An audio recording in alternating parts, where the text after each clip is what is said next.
Assalamu alaikum wa rahmatullah. Dans cette vidéo, je vais vous expliquer les notions de majorant, de plus grand élément et de borne supérieure avec des petits exemples pour pouvoir comprendre les bases de ces notions. Donc on prend un ensemble ordonné, pas forcément totalement, donc ordonné, et F un sous-ensemble de E. E est l'ensemble, le grand ensemble, et F est l'ensemble qui est inclus dedans. Donc nous allons, comme je l'ai dit, voir ce qu'est un plus grand élément au départ. Ensuite, on verra ce que c'est qu'un majorant. Et finalement, on verra la définition d'une borne supérieure. Donc un plus grand élément, M est dit plus grand élément de F, si et seulement si, quel que soit x appartenant à f, x est plus petit ou égal à grand M. Et grand M appartient à f. Donc, le plus grand élément doit appartenir à f. Donc j'ai bien dit le plus grand élément parce qu'en fait, un plus grand élément est unique.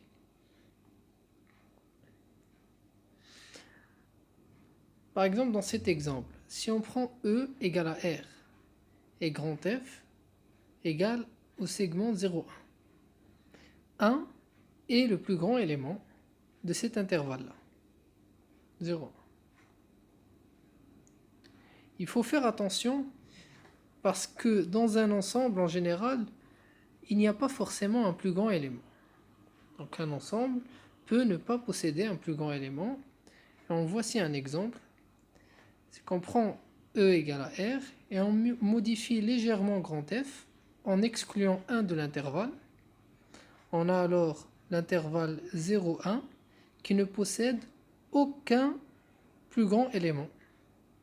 Si on avait 1, il serait unique, donc il ne possède pas de plus grand élément.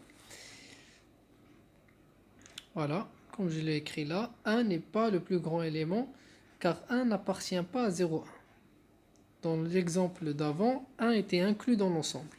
Maintenant, vu qu'on a exclu 1, il n'est plus un plus grand élément. Mais ceci n'est pas une démonstration complète, donc il va falloir le démontrer. Démontrant que le segment 0,1, avec 1 exclu, qui est inclus dans R, ne possède pas de plus grand élément.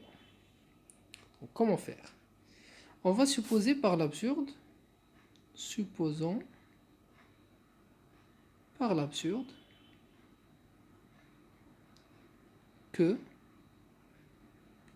il existe grand M appartenant à 0,1 tel que quel que soit x appartenant à 0,1, x est plus petit ou égal à grand M. Donc ça, c'est la définition du plus grand élément. Il existe grand M dans 0,1 pour lequel, quel que soit l'élément dans 0,1, x est plus petit que M. Donc que va-t-il se passer? Quand on suppose par l'absurde quelque chose, il va falloir tomber sur l'absurdité. Donc maintenant, ce qu'on va faire, c'est qu'on va prendre 1 plus grand M sur 2. Qu'est-ce que je peux dire de cet ensemble, de cet élément? On va l'appeler par exemple R. Donc posons R, j'écris ici posons. Posons R égale 1 plus M sur 2.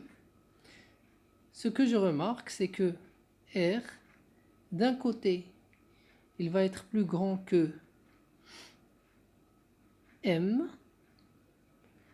Pourquoi? Parce qu'on a ici 1 plus M sur 2. M étant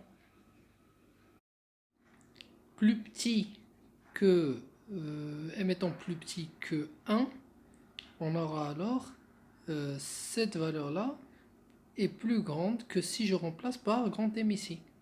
Ce qui me fera donc 2 grand M sur 2, ce qui fera grand M. De l'autre côté, petit r sera plus petite que 1. Et même strictement. La valeur petit r va être strictement inférieure à 1. Pourquoi? Parce que ici, grand M est inférieur strictement à 1. car grand M appartient à 0,1. Donc R est égal à 1 plus grand M sur 2, inférieur strictement à cette valeur-là. Si je le remplace par 1, ça me fera 1 plus 1 sur 2, ça fera 1. Voilà, donc j'ai cette double inégalité. Et elle est où l'absurdité? Ben, l'absurdité, elle est dans le fait que R appartient à 0,1 et R est plus grande que grand M. Ce qui est absurde vu que je sais que quel que soit x appartenant à 0,1, je devrais avoir x plus petit ou égal à grand M. Voilà, j'ai trouvé un petit r qui est dans 0,1 et il vérifie petit r supérieur strictement à grand M. Voilà. Ceci est absurde. Donc, il n'y a pas de plus grand élément. Il n'y a pas de plus grand élément. Ça, c'est l'écriture correcte, la démonstration rigoureuse. Allez, maintenant, on passe à la définition du majorant. Grand M est un majorant de grand F si et seulement si, quel que soit x appartenant à grand F, x est plus petit ou égal à grand M. Donc c'est exactement la même définition que celle du plus grand élément, sauf qu'on a omis d'écrire grand M appartient à grand F. Donc c'est exactement la même définition, mais M n'est pas forcément dans grand F. Donc des exemples, on peut prendre l'exemple 1. Dans l'exemple 1, on avait 0,1 inclus dans grand R, donc le segment 0,1. Et les majorants, il y a plusieurs majorants. Par exemple, on peut prendre 2 ou 3 ou 5. Parce que quel que soit x dans 0,1, on aura x plus petit que 2, et x plus petit que 3, et x plus petit que 5. Donc tout cela, 2, 3 et 5 sont des majorants de 0,1. Et là, j'ai bien écrit D. Je l'ai écrit en rouge pour dire que le majorant n'est pas forcément unique. Majorant, c'est juste des majorants. Donc, on dit que M est un majorant de grand F. On ne dit pas que grand M est le majorant de grand F. C'est un des majorants. Voilà. Une petite remarque, c'est que le plus grand élément est unique, contrairement au majorant. Et essayez de démontrer ça. Essayez de démontrer le fait que le plus grand élément d'un ensemble va forcément être unique. C'est une démonstration très simple, donc je la laisse en exercice. Ça se fait en 2 lignes, mais il faut le démontrer quand même qu'il est unique. Et maintenant, finalement, la borne supérieure d'un ensemble grand F est le plus petit des majorants. Qu'est-ce que ça veut dire? Ça veut dire que, comme dans l'exemple 2, on va prendre l'ensemble des majorants. Je rappelle que dans l'ensemble 2, on avait pour ensemble grand F 0, 1 avec 1 exclu.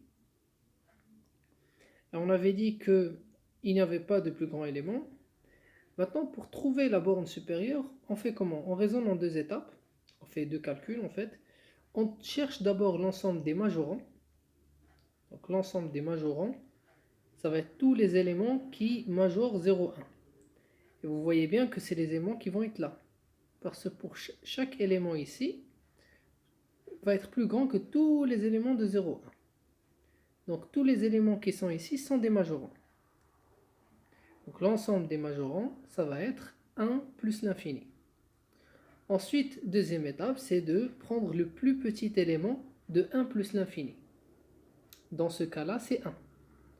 Donc là, j'ai 1 plus l'infini. Bon, je prends le plus petit élément, ça va être 1. Et donc 1 est la borne supérieure. Et la borne supérieure aussi est unique. Et elle n'existe pas forcément. Elle n'existe pas toujours. Voilà.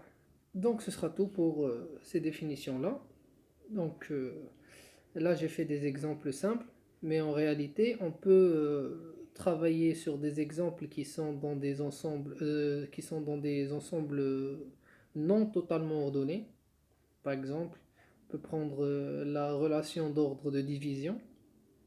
Et parfois les calculs sont plus compliqués que ce que l'on voit ici maintenant. Voilà. Merci, au revoir.